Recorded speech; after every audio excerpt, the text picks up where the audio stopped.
Hello YouTube world, welcome back to my channel. It's been a minute, but girl is back and I'm back with another video. So this video is going to be a bit different from like my usual content that I normally make for this channel, because right now I'm documenting my journey for creating this children's library.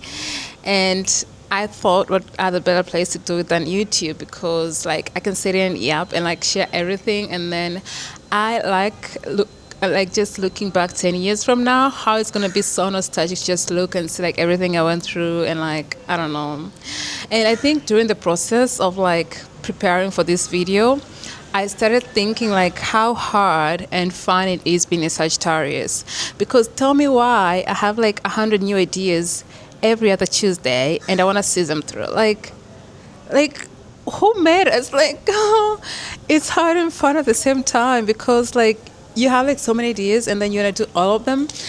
But I don't know, I think it's satisfying in a way, because for me, I usually have this thing where I'm like, if I have an idea and it's like then in my head and it's not going anywhere, I'd rather see it through. If it flops, it flops, because I would rather like 10 years from now sit down and be like, oh, I did this and this and this and this, and then this did not work, I learned this from this, rather than sitting down on like a couch somewhere 10 years from now and then wonder what if I worked on that idea, So like I'm just doing things for the sake of not having to look back and be like, what if, And I'm having a lot of fun. Like I don't know. If you know me, you know that I have like a lot of random ideas, and more or less I'm gonna do them. Like I'm just that girl. So as I'm editing this video, I realized how sick I actually look. So I think I have to declare that I have flu.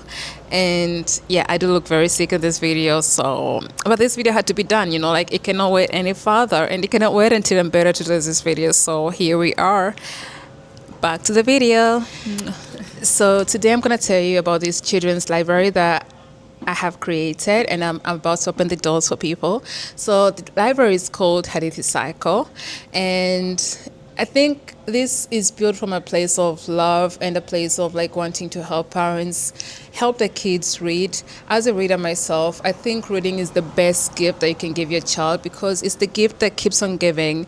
Reasons behind starting this library is because I think I've had a lot of people that ask me, oh, how can I help my kids read? Because I'm a reader myself, and I think I've had like friends and family who ask me like, how'd you start reading? Because they want to like pass that down to their children, but then maybe they're not readers themselves, so they want to know like the house and stuff like that. But then I know it's very hard to build this habit as it is to build all other habits. And in this economy, like people are busy, like you have to work 8 hours a day, and then maybe you have family and friends. There are a lot of things to do.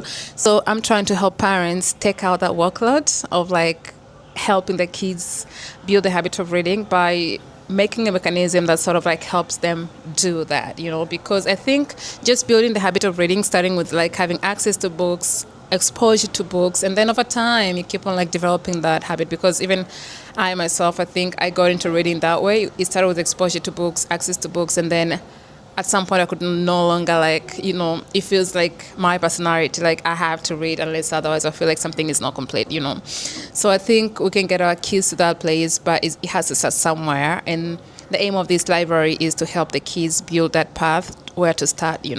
So as I said, the name of the library is called Hadithi Circle, and it works on 3 bases. Number 1, it's a membership based library, which means parents are going to pay for their kids to have access to the books in the library.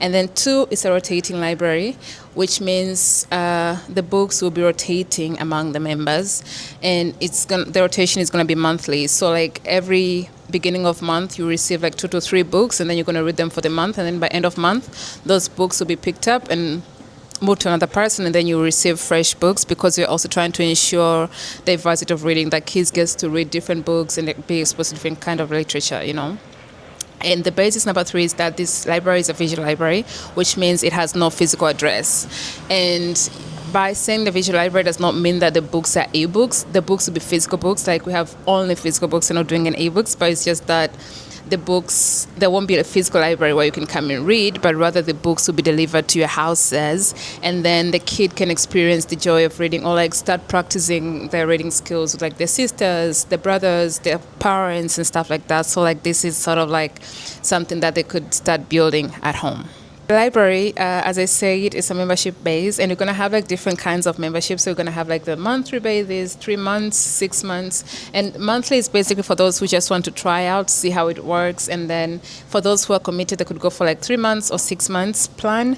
And for the ones that choose to like stay committed and go for the plan, I've made like a very interesting gamification method, because I think building this habit requires some fun to go with it, because like another habit, you need something to like be excited for, to look forward for. So I've made like these reading passports, which I'm like thrilled about. Like look at them, like they're so cute. And then inside, like the child gets to like fill in like maybe what book they've read, who read it for them, like the weather maybe. And then there's a place for stickers and flags of the country where the books are from, because partly this library aims to like ensure diversity of reading, which means people to read books from different countries, which I think, because your imagination is very much limited to like the kind of content that you're exposed to. So I'm trying to also like tackle that angle with the books. So hence we have like a place for like a flag or a sticker in the book, so to like make it a bit more fun for the kids. Like these passports are so fun. I'm even thinking of making one for myself, because like I think also it's going to be such a good memory for the kids to look back maybe like a few years from now, 10 years from now, when they're like teenagers or something, and then they see all the books that they read. And like, I mean, I love nostalgic stuff, and I think this is just like one of those. So I'm thrilled to see how like the whole experience of the passports is gonna be, because I think this is one of my creations that I'm very much happy about. So yeah. So how far has the journey been with the library?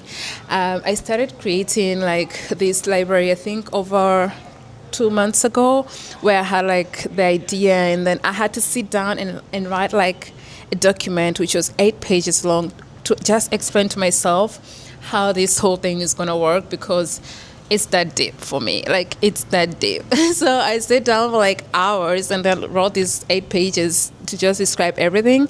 And then I pinned it all down. And then for the last 2 months, I've been working on the administration side, ensuring everything is like ready for the doors to be opened and stuff like that. And then now I'm approaching the end of that journey, because I'm now starting to like recruiting people, which means there's a waitlist form where anyone who's interested can fill in the information for me to like tell them when they're opening the doors, because they're opening the doors in 2 weeks literally. And yeah, I'm thrilled. And also right now I've also like done like the books buying to like make sure we have enough stock for the families. And for the first month, or at least for the first few months, we're planning to only host like 15 families, which means 15 kids, so that we can ensure the quality and like see how the model works before we like expand to like serve more people. So if you want to be a part of this, or if you want your child, your aunt, your cousin to be part of this, make sure you fill in the waitlist form, so that you can be the first one to be notified. Because if it happens that we have more interest than we expected, we will prioritize the people who filled in the waitlist form, okay? So run, don't walk, okay? So yeah, one of the things that I've done already is like the book buying. And when I was buying the books, I think one of the things that I really prioritized was representation. Because guys, like if you go to bookstores and then you go to like the kids section, it's very much sad how much representation, how little representation is out there. Because like you go to a bookstore and then you find like 80% of the books, like children books, 80% of children books have white characters. And a lot of children books are picture books, yeah. So like the visual is as important as the text. And I'm like, why do we have so many books with white characters for a country that has 95% blacks?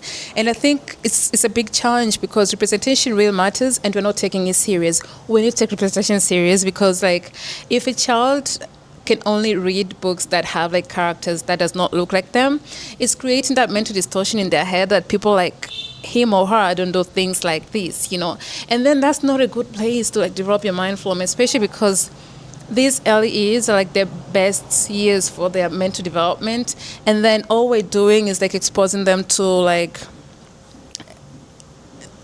less representation of like who they, I don't know. But I think like as a country, we don't put a lot of emphasis on representation, and I'm trying to like tackle that, which is why when I was buying books, like I was trying to be very careful with like representation, to like make sure the books that I'm getting, like, you know, there's some similarities to the people that will be reading it.